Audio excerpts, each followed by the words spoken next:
ಹಸಿರು ಕ್ರಾಂತಿಯ ಹರಿಕಾರ ಮಾಜಿ ಉಪಪ್ರಧಾನಿ ಡಾಕ್ಟರ್ ಬಾಬು ಜಗಜೀವನ್ ರಾಮ್ ಅವರ 40ನೇ ಪುಣ್ಯಸ್ಮರಣೆ ಅಂಗವಾಗಿ ವಿಧಾನಸೌಧದ ಪಶ್ಚಿಮ ದ್ವಾರದಲ್ಲಿರುವ ಜಗಜೀವನ್ ರಾಮ್ ಅವರ ಪ್ರತಿಮೆಗೆ ಮುಖ್ಯಮಂತ್ರಿ ಡಿಕೆ ಶಿವಕುಮಾರ್ ಮಾಲಾರ್ಪಣೆ ಮಾಡಿದರು.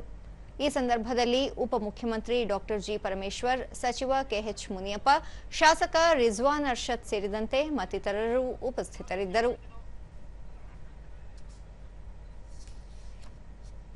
ಬಳಿಕ ಸುದ್ದಿಗಾರರೊಂದಿಗೆ ಡಿಕೆ ಶಿವಕುಮಾರ್, ಜಗಜೀವನ್ ರಾಮ್ ಅವರು ಬಡತನ ಮುಕ್ತ ದೇಶದ ಕನಸಿಗಾಗಿ ಹೋರಾಟ ರೂಪಿಸಿದ್ದರು. ದೇಶದ ಅಭಿವೃದ್ಧಿಗೆ ಅಪಾರ ಕೊಡುಗೆ ನೀಡಿರುವ ಅವರು ಹಸಿರು ಕ್ರಾಂತಿ ಸೃಷ್ಟಿಸಿದ್ದರು. ರಾಷ್ಟ್ರದ ಸಂಸ್ಕೃತಿಗೆ ಅಡಿಪಾಯ ಹಾಕಿದ್ದರು.